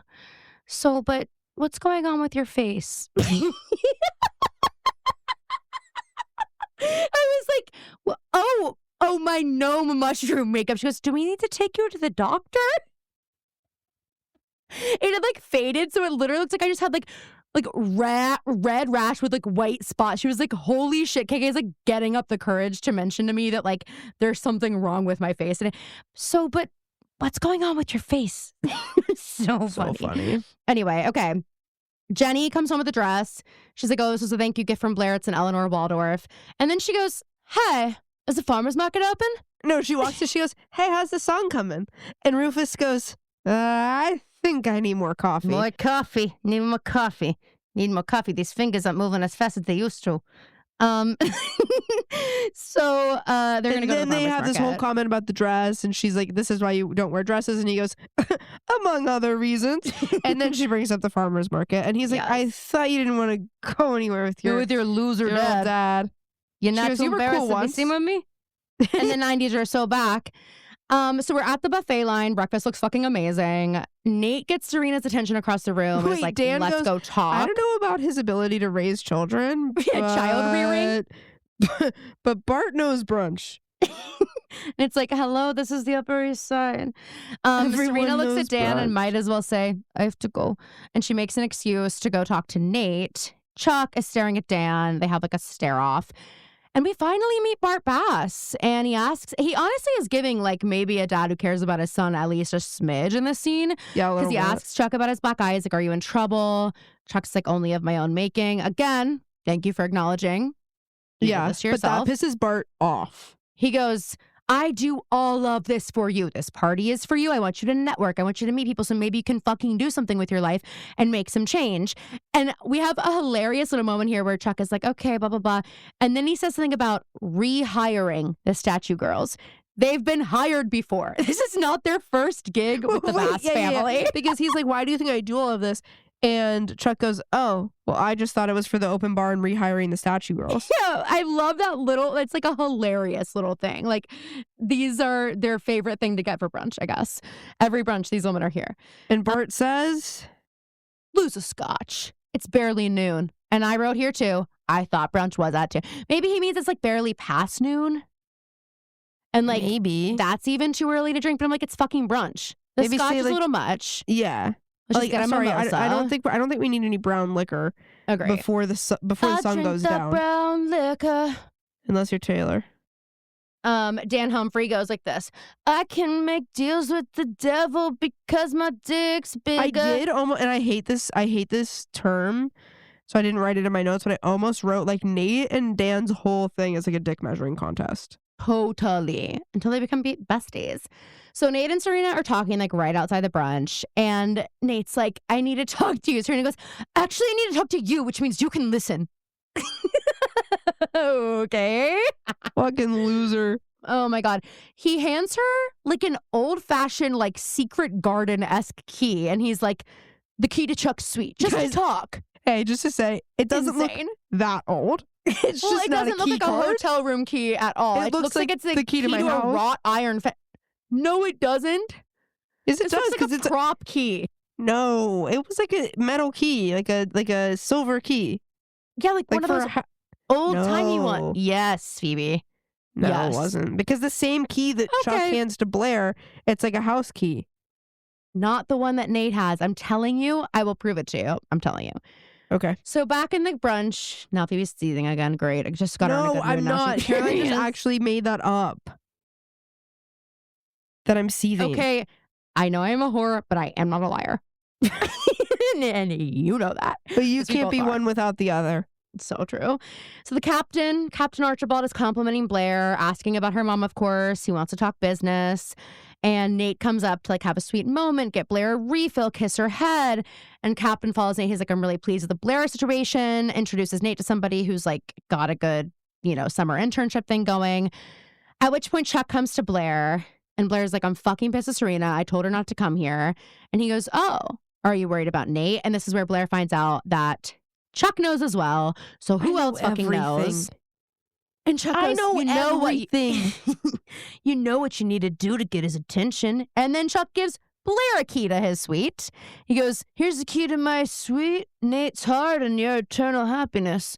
I'm honored to play a small role in your deflowering. Okie dokie. So Blair goes to get Nate. She's like, what are you doing right now? How about me? She's been all of these lines, like the line last episode where she's like, I'm ready to do this.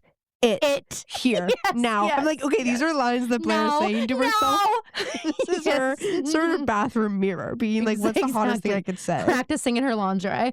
So like making out hot and heavy in the elevator. I'm like, Nate, how can you even focus on kissing Blair when you know what could be waiting in the suite? I'm also like, how have you not realized what room you're going to? Yeah. Oh, right. Because he doesn't know. He's like, where are we going? Where do you think? They back into Chuck's suite. Serena goes, Nate, if I'm Serena, I'm just getting in the fucking closet. That was a really good Serena. Thank you so much. I will Don't try to do it again quite yet. Don't worry, not going to. Don't embarrass yourself, please. God, Jesus. Why didn't Serena just hide in the closet? Go behind the curtains. Literally. I'm like, sorry, Serena, you did that on purpose. Because you know you heard that door open and immediate saliva being swapped. You looked and you saw the back of Blair's head. You knew, like, you what? Fucking idiot. And so then we get a Gossip Girl quote. Spotted N&B hot and heavy in the halls of the Palace Hotel, only to find us already waiting. Sparks were flying for sure, but will it be a three-way or D-Day? There we go. So Serena is mad because Nate told Blair that he wouldn't speak to Serena. And Serena's like, you said that? Like, yeah, Serena, he did. Girl. To his girlfriend after she found out he cheated on her with you? Of course that's what he said. And Serena's like all mad about it. And then Nate admits, okay, fine, I asked Serena to meet me here, which makes Blair fucking furious. Serena goes, okay, well, I'll let you get back to your quickie, which sends Blair into orbit. She goes, not a quickie. Sex is actually a big deal to some of us. And Serena goes, I can tell. Chuck's bed is very special and classy. And Blair goes, oh, like you? And Blair starts that was not one of Blair's better lines in that exchange. No, she starts actually singing. You just see like the scheming Blair take over her body. Oh, like you? I'll bet your new friend Dan would love to hear how classy you are. And she like runs out of the fucking room. As Serena's like, she wouldn't. Of course, again, of course she would. Is it too much to say this is kind of like the standoff between Serena and Blair is low-key giving Caroline and Kelly Give Another Time? Okay, are you outing our biggest fight ever right now? I think it makes you guys more likable and relatable. Everyone knows that Kelly and I had a huge fight once because she didn't tell me the truth about her boyfriend. Guys, they went from Caroline visiting Kelly at Starbucks and getting literal minions drawn on her Starbucks cups to me not hearing the name Kelly for years. A year. No, a year. It felt like years. It took a year for Kelly to apologize to me. And then guess what? Back to normal. Because here's the deal. If you can just admit that you're wrong and apologize, I will come around. But you do have to do that. Sorry. That's what was crazy. And like, I'm not mad at her anymore. So I'm going to tell the story and it's going to sound like I'm like mad. Obviously, we laugh about this now. But she had a boyfriend and I was talking to her every day and I was like, are you like, what's going on with you and this guy? Because they're like posting, they were like going to dances together. They were going on vacations together. They were posting all these photos together. I was like, what's up? Like, are you dating him? She's like, oh my God, no. We're just friends. And I was like, okay. And so like, I had one of my friends being like, are they dating? I'm like, no, I would know. They are just friends. Like, I mean, for months, like Crazy. 6 months. And then I found out they were dating and I'm pretty sure I called Kelly and left her like a nasty voicemail where I was like, I do think that's what happened. Yourself. You lied to me for months. Like I came for her, and then her boyfriend see where the comparisons sent me the meanest text that anyone's ever sent me to this day. He said, "I'm actually shocked at how terrible of a person you can actually be." It was one of the things in the line. Oh my God, it was crazy. And I was like, "Hey, she brought this on herself." And then guess what? A year later, that didn't work out, and Kelly was like, "I just need my best friend. I had to look at Yahoo Answers for way too much stuff." And I was like, yeah, didn't have to. You didn't have to. So now it's just a great story for us. Crazy. It's just like we're better for it. But I've had that happen with multiple of my friends and I don't regret it. We've always come back stronger. It's just called like, you got to show someone you mean fucking business sometimes. Right. And I'll do it to you. Oh. Unless you make me. So anyway, Shut Up and Drive starts playing again. Blair is running out of the hotel to tell Dan. Serena and Nate are running after her. Serena's yelling at Nate because he told Blair. And he's like, well, was I supposed to lie? We mentioned that Blair said everything. Yeah. And Serena goes, well, no, we're not there yet. And Serena goes, lying is okay if the truth will hurt someone. Yeah. And of course you would think that's Serena. And that sounds just like something you would say. So Dan goes outside for some freaking air and sees Lily and Bart talking about like if they're going to go public. And this is classic man. Bart's like, I know you don't want to go public. And Lily's like, no, I don't want to go public if I know you're still traipsing around this city fucking other women. With a So as soon harem as you of shut that down, 25-year-olds. Yeah. so as soon as you shut that down, yeah, we can go Sure. public. Yeah. So then she turns, she locks eyes with Dan. She's like, God fucking damn it. She comes in, she goes, Dan. I do think we overreacted just a bit. You don't know how much you heard. You don't know anything. I do too. But she does say, I mean, this is the only thing that I think she should have just left it to this one line. I don't know what you think you heard, but Serena doesn't know. That's like all she needed to say. I It agree. She didn't didn't need to be so this huge mean. thing. And Dan goes, neither do I. I don't know anything either. Which is when Blair runs into Dan. He goes where Serena, and Blair is just foaming at the mouth to tell him. And all of them then get out here. Nate, Serena, Dan, Blair. Chuck even comes out here. Serena's begging Blair not to tell him. And Chuck actually, I feel like, is the one who like really lets the cat. He goes, stop trying to pretend you're a good girl.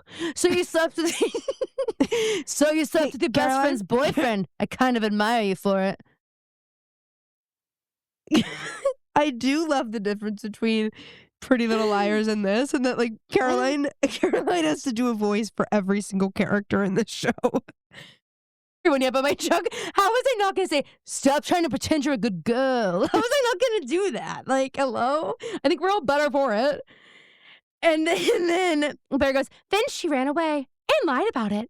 I just thought you should know before you fall head over heels for your perfect girl and her perfect world and end up stuck with nothing but your Cabbage Patch Kid. And it's like, wait, what? You talked to Jenny? How could she do this? And then Chuck, this is crazy. Chuck goes, yeah, speaking of little J, she doesn't say that, but he goes, speaking of her, we have some unfinished business. Holy shit. And then he calls Jenny. Oh, he goes, speaking of sluts, your sister and I have some unfinished business. Fucking crazy. He did deserve the second punch he gets from Dan. Yeah.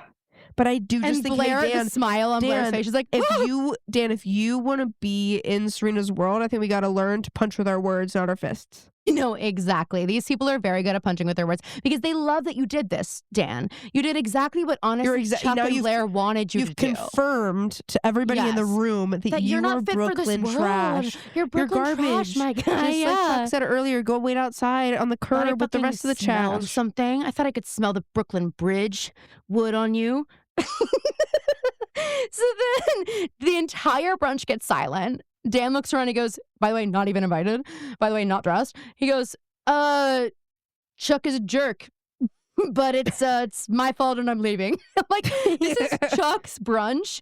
Crazy. And Serena's like, I'll go with you. And he's like, no, slut. Stay here. Hey, I don't talk to sluts. In fact, I'm making my sister move out. I'm already on the phone with my dad. Yeah. Now that I know she's a slut. Don't touch my sister. I don't want her to get what you're carrying. Slut. And then it's just Chuck and Serena, and he's like, well, my suite's available. Oh my God. And I hate this Gossip Girl line, and I know you're gonna hate it too. She goes, some might call this a fuster cluck, but on the Upper East Side, we call it a Sunday afternoon. Fuster cluck? Yeah, I hate that. It's giving good place. Okay, I'm getting it tattooed. I'm voluntarily getting it tattooed. Right. Just in the Gossip Girl font. Of course. So Shut Up and Drive starts playing again, and Serena follows Dan out and apologizes, and she's like, Dan, this world is crazy. And Dan goes, Dan, yeah, this world, it's crazy. It's that Jess. It's the last line of Jessie the TV show when Jessie says, sorry, not familiar. Okay, because it's a TikTok sound. She goes, enjoy it. It feels like a party every day. And that's what this is? No, that's from Radio Rebel. Oh, well, it's all the same. It's all she's the same like to me. she's like talking to the new nanny or something, and that's the line from the theme song. Feels like a party every day, and then Jessie, the very last episode, goes, enjoy feels it. like a party every day. Yeah. Okay, that came back to me. It's Jessie. It feels like a party. What was with having day. the lead of the show sing the theme song always?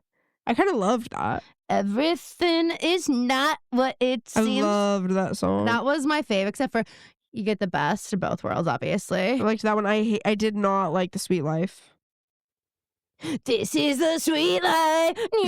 There's a boy. The sweet life. Why didn't they have the mom do it? She was a singer. She was a singer. She was famously a singer. What other shows even were there?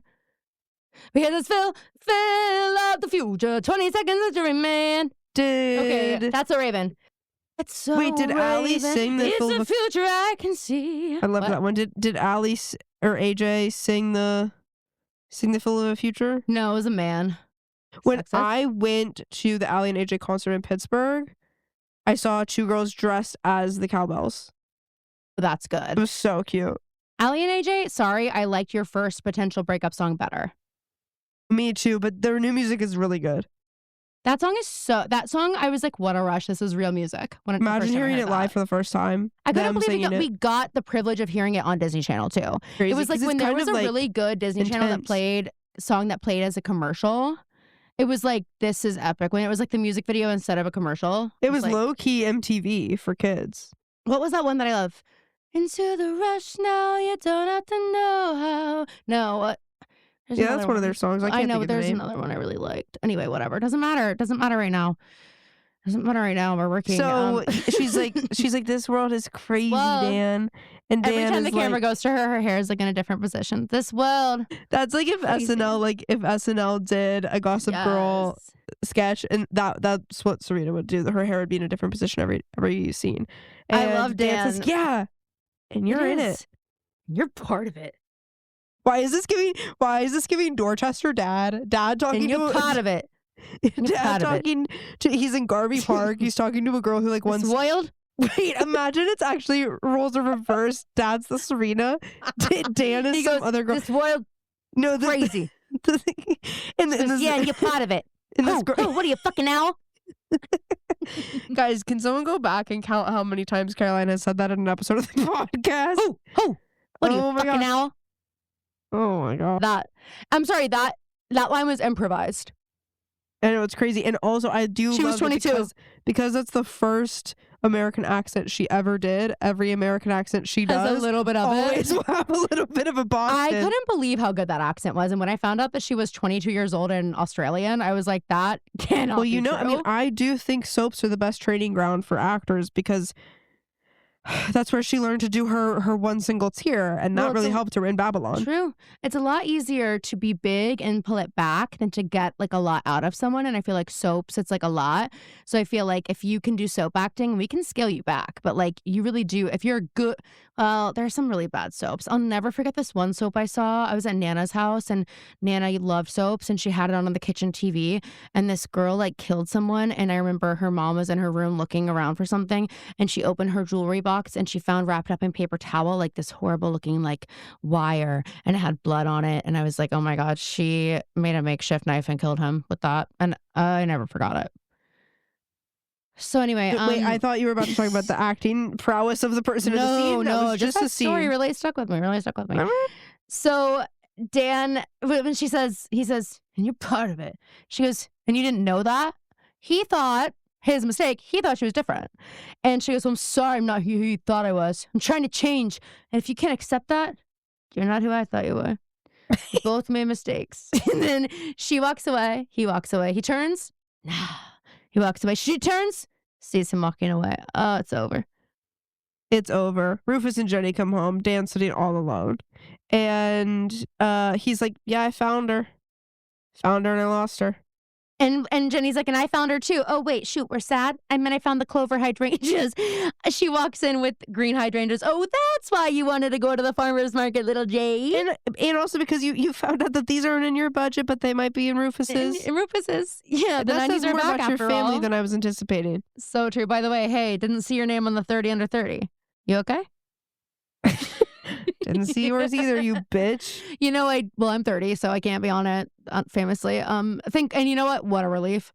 I am so glad I have that off my chest. Role model, the day that he got on it, he started posting on his story, like, me after making Forbes 30 under 30, and it's like a businessman walking into a meteor, like a clip, like stock images of like really expensive watches. It's like my morning now that I'm on Forbes 30 under 30. Unfortunately, I did personally know somebody on that list. What? Yeah. She's 1 year younger than me, I guess. Yep. I guess. I'll tell you who it is offline. Hey, just remember, you have to submit yourself. Well, that is really good to hear. I forgot that, and it's a good reminder. Someone has to submit you, I guess. I don't know. Anyway. So he tells them he lost Serena. It's for the best. Her world just isn't for me. It's not for me. And Rufus is like, still, and I know it. And then he's like, hey, Jenny, by the way. And then he punches her. I'm like, okay, you're obsessed with punching. But he's like, did you tell Blair about... Like, this is funny. Go ahead. Never mind. I was just going to say, like, there's a world in which we find out that the Humphreys and the Montgomerys are related. They're cousins. Absolutely a world where Aria comes to Thanksgiving and she's like, wait, I think I love the big city. And she loves Vanessa. Oh, she and Vanessa are thick as thieves when they're in town together. Can I live with you this summer? Yeah, no, for sure.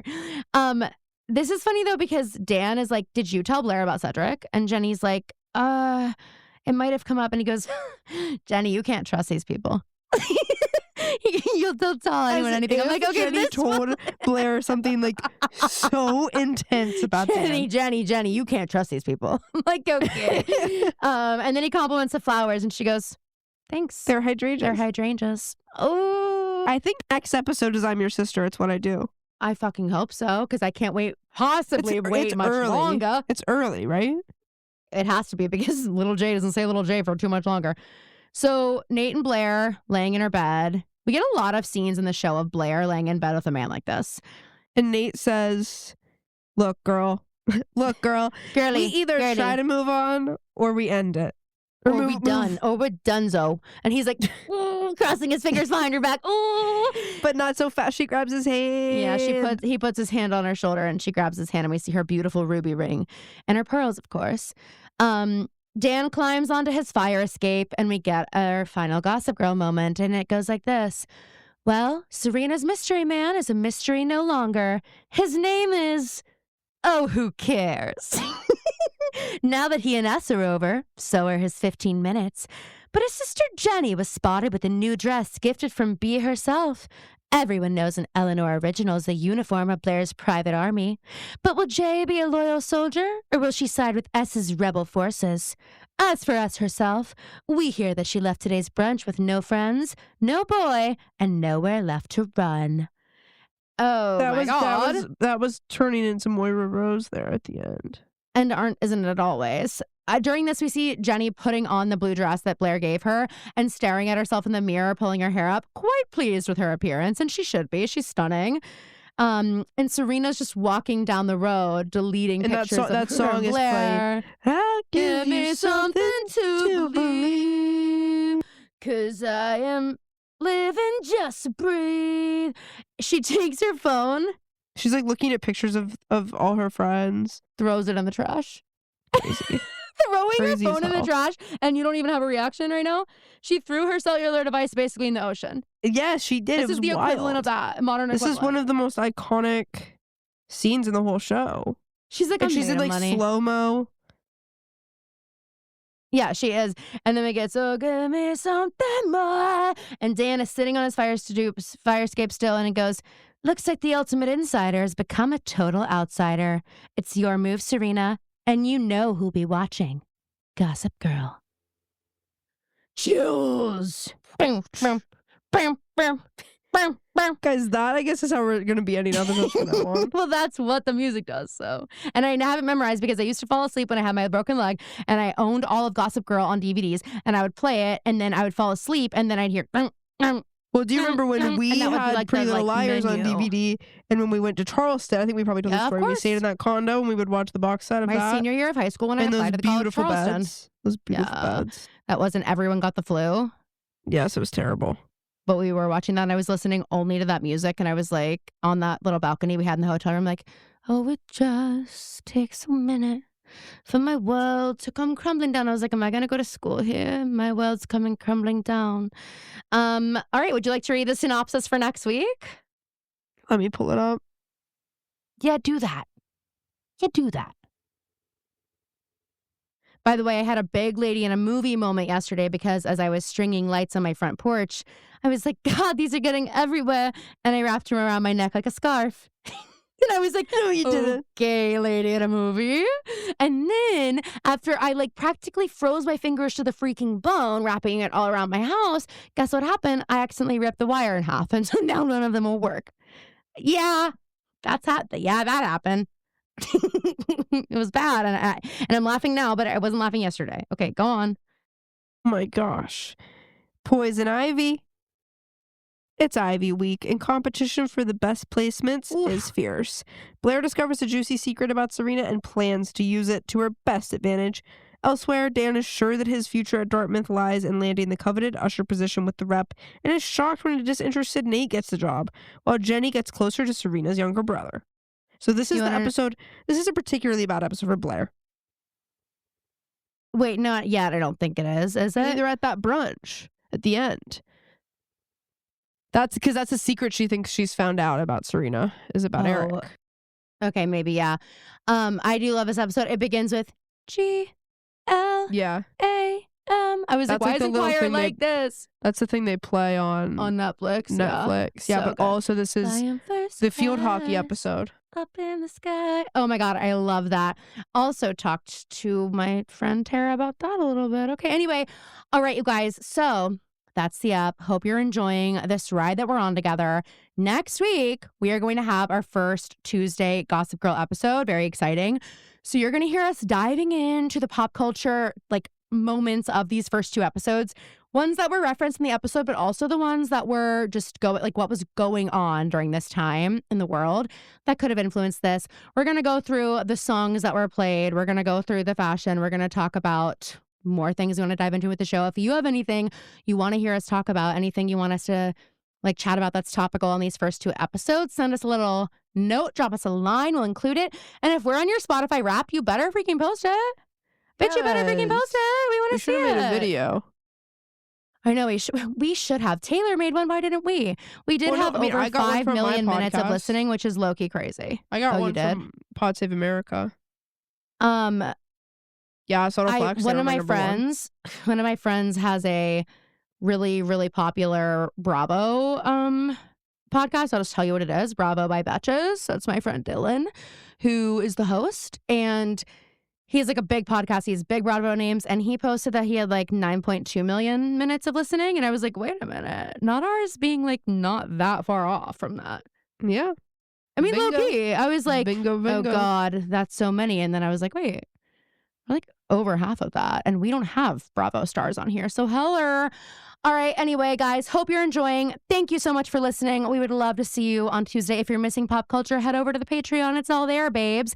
Thank you for listening to your one and only source. Today, officially, you can find us on Instagram at the handle at your one and only source pod. Okay, that is our new pod name.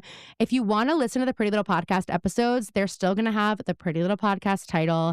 They're still all available, and they will have the same cover art that it's always had. So it'll be easy for you to find it. But you don't need to worry about resubscribing to a new podcast. We're still doing it under the same umbrella. So you can find us there. And over the next couple of weeks, I'll be switching everything over. But I'm not good at admin, so it might be a little bit of a bumpy ride. But our handle will be changing. That's how you're going to find us. Our cover art is changing, but it's the same old us. And we love you guys. And it would really mean a lot if you wouldn't mind leaving us a review for our new podcast. Go give us 5 stars, especially on Apple Podcasts. It really helps us out. If you've already given us a review, maybe go refresh it and just let everyone know that your one and only source is just as good, if not better than the Pretty Little Podcast. And they shouldn't miss it either. Okay? All right, guys. Love you so much. Thank you for listening. And we will see you next week. And splat. And splat.